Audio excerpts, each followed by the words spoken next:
समझ जाए। संघर्ष हमारा नारा है, हम भारत की नारी है, फूल नहीं चिंगारी है, हम भारत की नारी है, फूल नहीं चिंगारी है। नारी शक्ति जिंदाबाद जिंदाबाद जिंदाबाद, नारी शक्ति जिंदाबाद जिंदाबाद जिंदाबाद। बस सब लोग अपना अपना सीट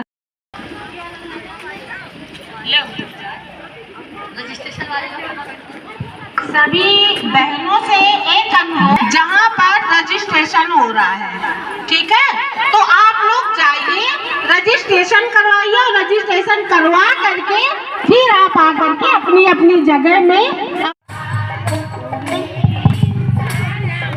ना घरे वालों ने इंसान माना, क्या है हमने न जाना, बचपन क्या है हमने न जाना।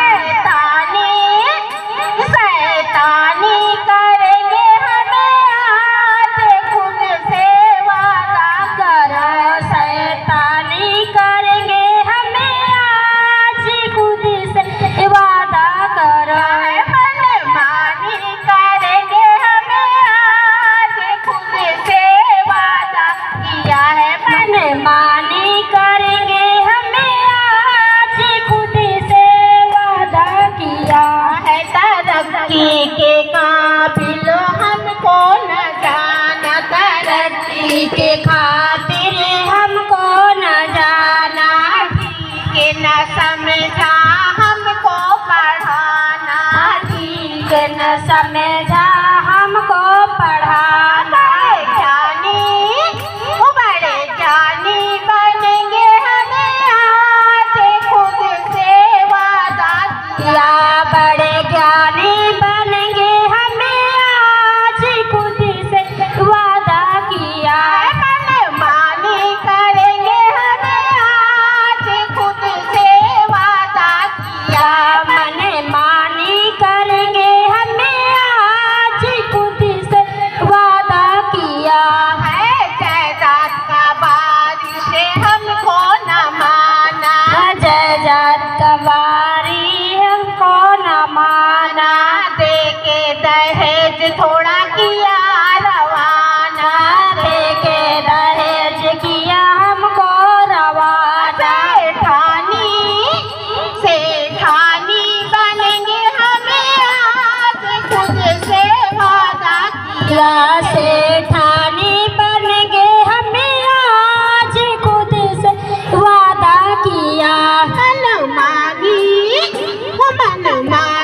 करेंगे हमें आज, खुद से वादा किया, मनमानी करेंगे हमें आज, खुद से।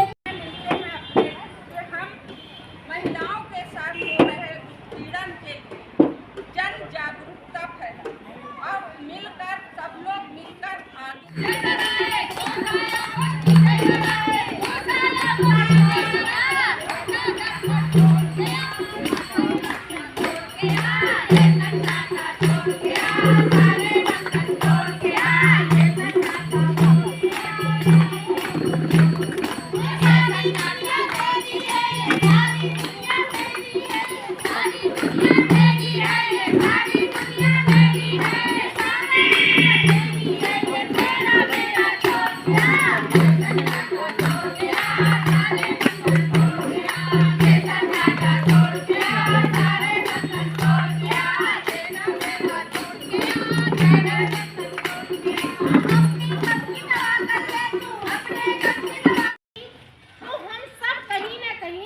नेता हैं और नेता वाली भूमिका निभा रहे हैं, क्योंकि यहाँ पर जितनी भी महिलाएं बैठी हैं, कोई तो अपने गांव की लीडर है, कोई क्षेत्र की लीडर है, कोई हीरा घाट की। जोरदार ताली।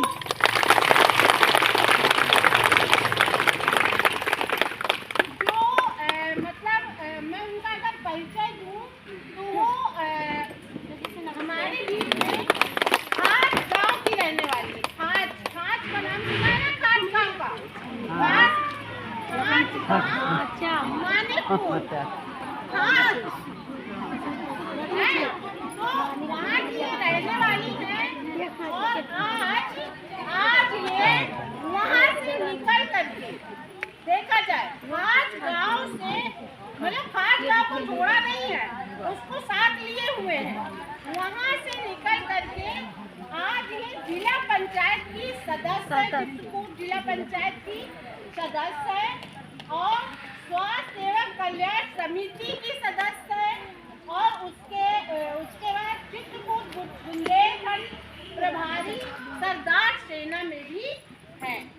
तो इनका वैसे परिचय बहुत बड़ा है सबका, इनका जो लोग हैं, तो मैं इतना परिचय इनका शायद नहीं कर पाऊंगी, लेकिन जितना मैं कर रही हूँ बस उतना ही कर पाऊंगी। इनके लिए जोरदार ताली।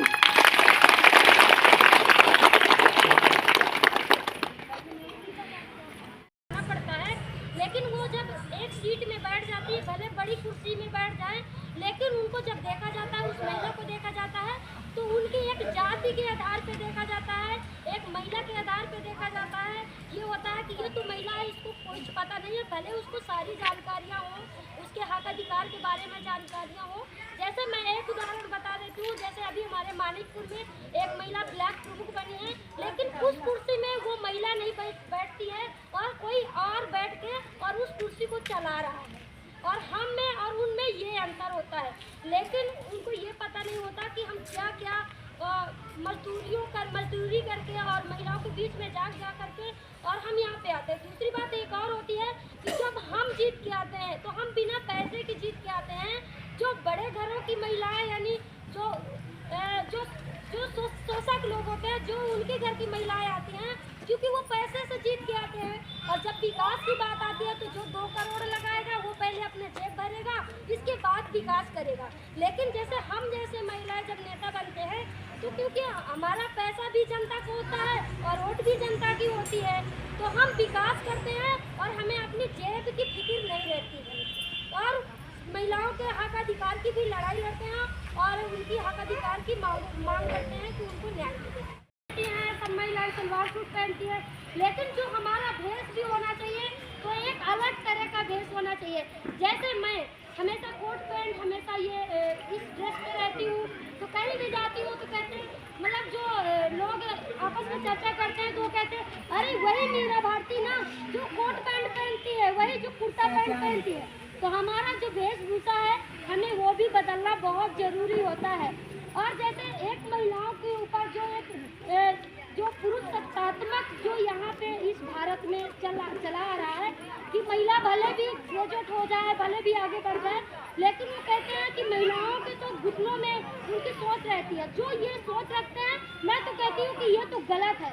आज अगर देखा जाए तो आज हमारी राष्ट्रपति जैसे द्रौपदी मुर्मू जी है और मुख्यमंत्री हमारी मुख्यमंत्री रही बहन कुमारी मायावती जी, और हर विभाग में अगर देखा जाए तो महिलाएं हैं और डीएम महिलाएं हैं। लेकिन अगर इसके पीछे देखा जाए तो जैसे बाबा साहब कहते हैं कि महिलाओं के लिए अगर हक अधिकार मिला है तो हमें संविधान पढ़ना बहुत जरूरी है, और संविधान के साथ साथ जो संविधान में महिलाओं के लिए अधिकार दिया गया है हिंदू कोड बिल है, और हिंदू कोड बिल भी पढ़ना बहुत जरूरी है, क्योंकि बाबा साहब संविधान तो लिख के तैयार कर दी है, पर जब हिंदू कोड बिल की बारी आई तो सदन में उनका विरोध होने लगा, क्योंकि सारे सवाल कवर कर और जो हिंदू कोड बिल था तो उसमें यह था कि जैसे महिलाएं पुनर्विवाह नहीं कर सकती थी, महिलाएं शिक्षा नहीं ले सकती थी, महिलाओं के जो संपत्ति थी उनके नाम नहीं होती थी, तो ये अधिकार बाबा साहब ने दिया था। हमें वो अधिकार बहुत जानना जरूरी है। तो मेरा कहना है कि आप अपनी लड़कियों को जरूर पढ़ाएं और नेतागिरी बनाएं, और मतलब पढ़ाई के क्षेत्र में जरूर अग्रसर करें। और अगर उनके ऊपर शोषण उत्पीड़न होता है तो जैसे आज बनांगा में जुड़ के और बनांगा की टीम हर महिलाओं के हक अधिकार का दिलाने का काम करती है। अगर आपकी बेटी पढ़ ले गई तो आपकी बेटी अपना हक अधिकार कभी मांगने से नहीं मिलता, वो आपकी बेटी छीन जरूर लेगी। इसी आपके चित्रकूट जिले से हूँ। यहाँ पर जितनी महिलाएं हैं शायद इससे ज़्यादातर महिलाएं मुझे पहचानती भी, क्योंकि मैं महिला समाख्या से भी जुड़ी हूँ, मैं खबर लहरिया से भी जुड़ी हूँ। आज मैं चित्रकूट कलेक्टिव में रिसर्च का काम करती हूँ। तो मुझे जानती हैं, लेकिन ये है कि आप सबके साथ मिलकर, आप सबसे कुछ चीज़ सीख कर मैं चाहेंगे कि सर को हमारे 16 दिवसीय आज़ादी कि जब महिलाओं के साथ हिंसा होती है उससे घबराना नहीं चाहिए, उससे डरना नहीं चाहिए और अपनी जान नहीं देना चाहिए। ये जो जान है ना, ये जो हमारे शरीर में जान है, ये बहुत कीमती है। ये पुनर्जन्म, अगला जन्म, पिछला जन्म पता नहीं होगा कि नहीं होगा। अभी जो हम हैं वो हम हैं, तो हमें कैसे संघर्ष करना है, अपनी जान नहीं देना है। अगर हमारे साथ हिंसा होती है तो उसका कैसे विरोध करना है। कहीं पर भी किसी के साथ अन्याय होता है, दुख होता है, तकलीफ होता है, तो वहाँ जा करके उनके कंधे से कंधे मिला करके खड़ी हो जाती है।